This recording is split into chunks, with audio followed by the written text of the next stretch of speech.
So October is Breast Cancer Awareness Month. So we invited a very special guest to join us to talk about her experience and journey with breast cancer. And as a breast cancer survivor, one of my very best friends is with us, Chrissy Russell. Good morning, Chrissy. Good morning, ladies. So obviously it's very important for women and men to be aware that you can get breast cancer whether you are a woman or a man. And, being able to listen to your body and be aware of changes and things that are, not normal. And I think it would be really good for you if you feel comfortable to share a little bit of your story with us. Yeah, it was actually October of 2012, so Breast Cancer Awareness Month. I just happened to be lying in my bed in the morning, rolled over on my side and noticed a pain. And I did a self-breast exam, did a little investigating there, and I found a lump, which it was pretty significant in size to me. And immediately I was concerned because I do have breast cancer that runs in my family. And I think that was a Saturday. Right away, Monday morning, made an appointment with my primary care doctor. And I think by that Friday of that same week, I had my diagnosis. So when you felt the lump, can you explain maybe a little bit what it felt like? Yeah, I think me and probably a lot of women, you always hear about breast cancer. It's something that everybody should be aware of and should be doing self-breast exams. But I don't know what most people think. Like when you're feeling your breast and you're doing your exam, sometimes it feels weird and you don't know like what would consider a lump maybe. Right.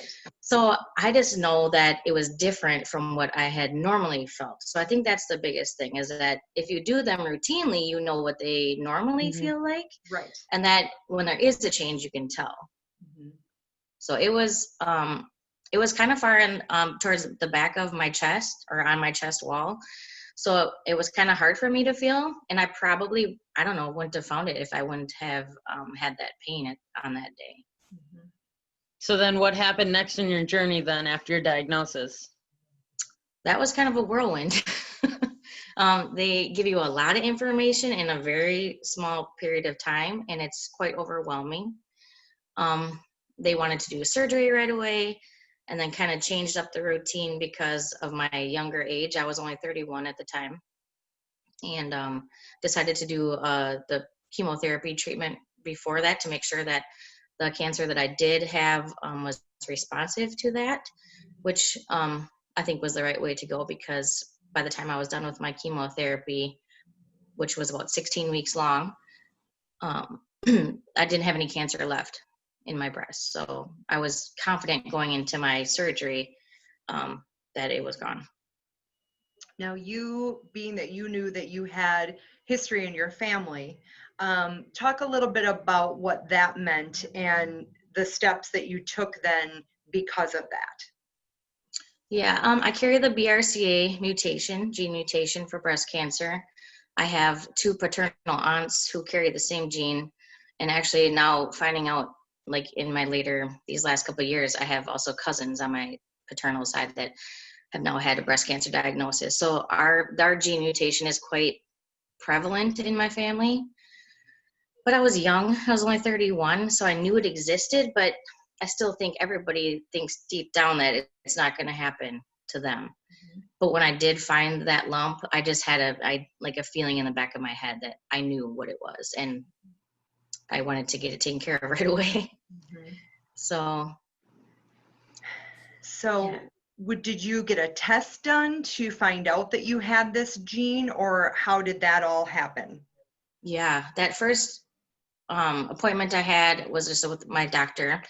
You meet with a surgeon, you meet with an oncologist, they meet with a genetic counselor, which is the person who does they do a blood test and test your genes. Right. And so they confirmed that I carried that mutation because at that point I didn't know. I just knew it was in my family. I didn't know that I specifically had it. And so that's what I was like. Initially, it's just so much information because you're meeting with all these doctors. They're trying to make a plan. Obviously, time is of the essence. I was a stage 2 breast cancer, but it was a grade 3, which is a very aggressive cancer.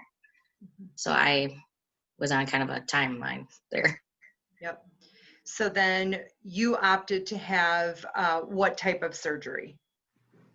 It's called DIEP flap, DIEP. It's a surgery that at the time Gunderson didn't do, or a hospital in this area. So I actually elected to have my surgery done in at UW-Madison. And I chose that because I was only 31. I didn't necessarily want implants because I plan on living a lot longer and I don't want to have to do that maintenance. But it's a reconstruction where they actually do a double mastectomy and reconstruction all at once. So it was a very big surgery, but I have all my own tissue and I hope to save cancer free. Right. Yes. And Yeah. I remember going with you to one of yeah. follow-up appointments Yeah. in Madison. And I remember, you know, how sore you were.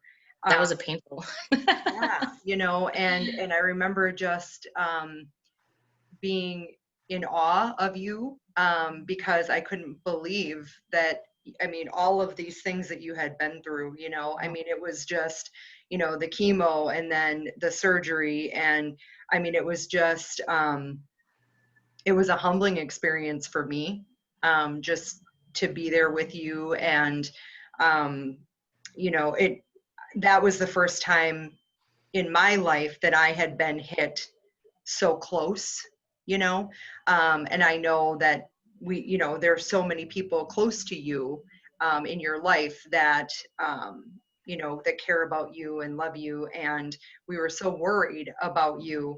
And so I'm so glad that things have ended up the way that they have. And here we are, how many years later? Yeah, 8 years. 8 years later. 8 years later. And Yep. you are cancer free. Mm-hmm. And you have 2 beautiful children. I do. My 2 miracle babies. Yep. Yep.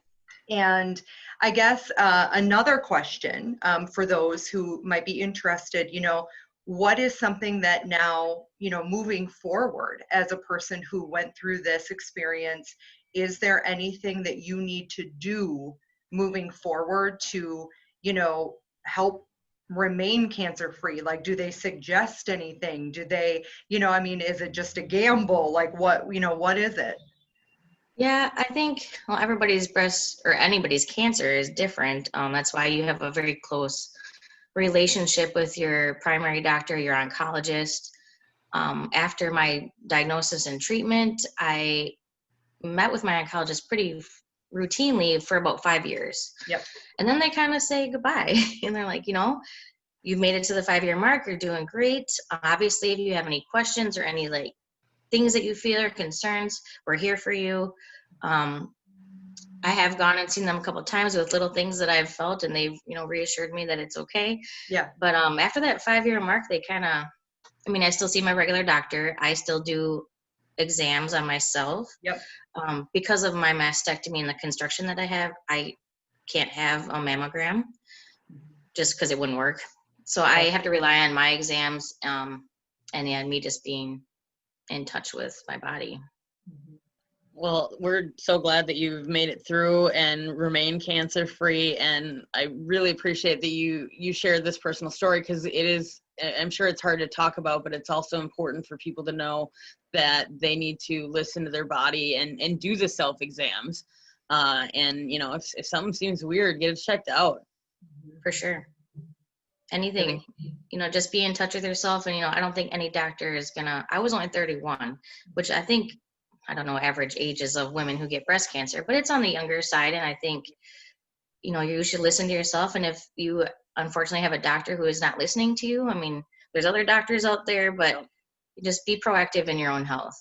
Mm-hmm. Yeah, and a reminder that men can get breast cancer as well. So it is not just women. So men need to be in tune with their bodies as well, because it is an issue that doesn't get quite as much coverage. Right. You know, and I think it's still very important to remember that, gentlemen.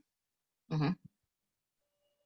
Thank you, Chrissy. We appreciate your time and we love you, and we wish nothing but good health and the best for you in the future. So thank you again. I love you ladies too.